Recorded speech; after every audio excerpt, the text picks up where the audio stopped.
Imagine this.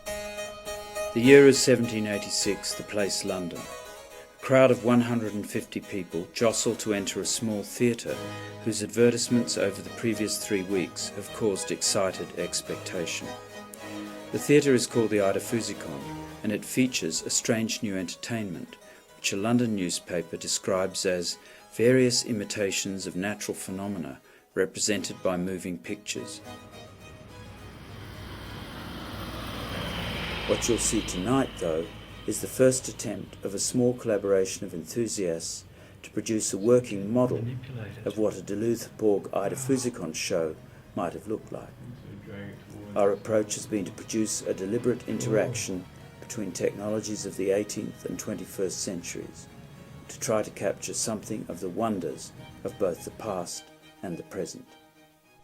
I'm just going to move things around. I had all the wiring going behind the mirror. I'm going to move it into the front because it turns out that we'd like the rollers at the back of the scene stage to be a bit wider. Yes. And we've got a bit of space in behind the mirror, so I'm going to try and free that up and hide some electronics down here. Right. De Loutherbourg could manage the Eidophusikon with one person. It's hard to believe. And I know, it is very hard to believe. What, just for the movement, or not for the sound? That would require several people. No, he must have had several people, but for the mechanical movement. Yeah. I mean, I know, for example, that he used to get Gainsborough to do the sound effects. Yeah. You know, one of his techniques, if we go back to the reel, is the use of the standard use that he had of transparency, with a scene painted on the front and a scene painted on the back, and he'd switch from one to the other, and he got a sort of dissolving image effect, which is a really amazing effect because it's taken up by cinema. Yeah. Visitors paid either 2 or 3 shillings to enter a theatre with gilt ceilings and padded benches to view 5 short scenes, each running for 3 to 5 minutes. These scenes were conveyed by a unique visual technology, which included controlled lighting, magic lantern slides, coloured silk filters, clockwork automata, 3-dimensional models, painted transparencies, and an accompanying sound system.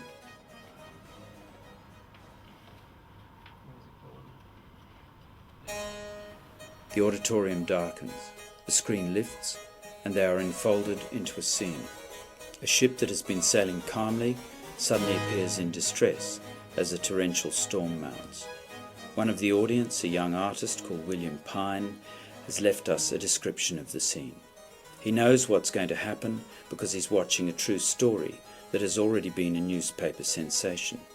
He's seeing a reenactment of the shipwreck off the Dorset coast of a fine new East Indies merchant ship, the Halswell, now forgotten, but as famous in its day as the Titanic is in ours.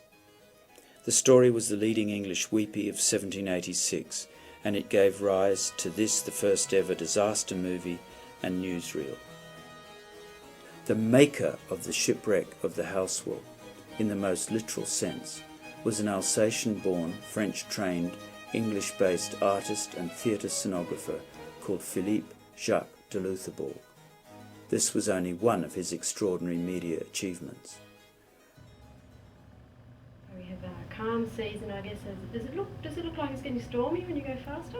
Or the boat would be on its own spinning piece with a motor, so you can change the direction of the boat on that and have a rope and pulley sort of system on a track pulling it around. Right. Is that the Yeah. yeah. Oh, and we still have a... There we go. Okay.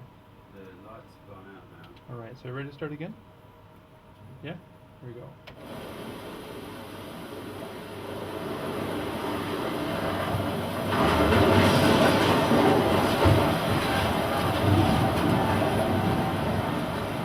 That was fantastic, actually.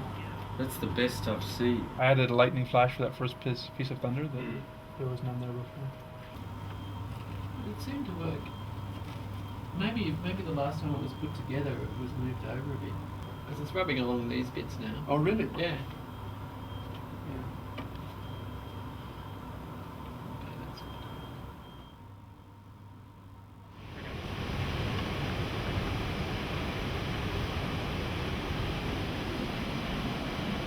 So this is the 150-node Linux cluster as part of the APAC National Facility. It's sort of our second-tier computer system, but we used it to render the 3D virtual reality scene. The scene itself is comprised of 7,800 frames of 3,900 left eye, 3,900 right eye, and given the time constraints on the project, we had to have very quick turnaround. We couldn't afford to be rendering for 3 or 4 days. Okay. Nancy, can you change the color of the windows to be dark? Yeah, you can. Not entirely sure how. Certainly can. Yeah, we can do a black effects. No, sorry. It looks really weird. Let's see. Hi!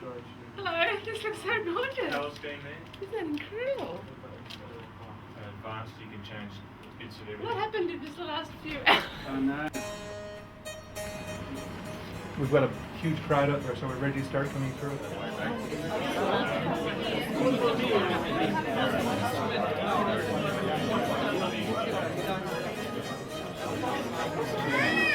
Worlds of technology meet.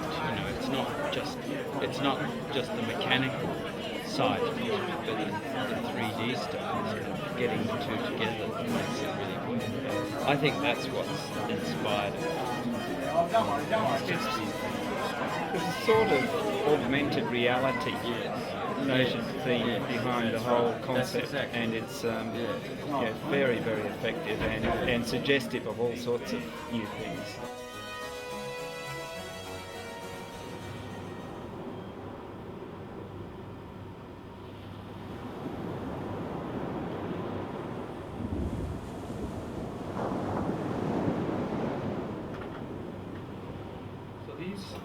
The 3D glasses that give you a virtual view of what the scene looked like 200 years ago, the technology that they used.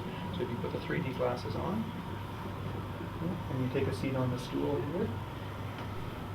Our 3D visual simulations of Eidophusikon machinery are based on detailed descriptions of the wreck of the Halswell scene, as witnessed by a young artist, W.H. Pine, who attended the show and examined how it worked. The effect of the ship beginning to move towards us, sailing serenely in a light breeze with the rocks and the caves of Purbeck in the background, is achieved by the gentle hand winding of a large spindle in our foreground. When the storm begins to rise, two circular machines covered with strained silk that you can see on your front right are pressed quickly against each other to give out a hollow whistling sound like loud gusts of wind.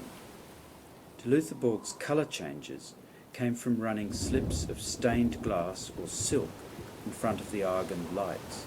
You can see 3 examples high up in the middle of the scene. Rain and hail are evoked by a long 4-sided tube. It was charged with small seed, which when tilted, forced the atoms in a pattering stream to the bottom. Thunder was produced, Pine said, by a sheet of thin copper on your far right. When shaken by one of the lower corners, it produced distant rumbling, increasing peal by peal until it burst in a tremendous crash immediately overhead. High on the left, you see a large tambourine being struck by a compact sponge on a whalebone spring. This distress signal immediately preceded the ship losing its way in the storm and beginning to be driven back onto the rocks.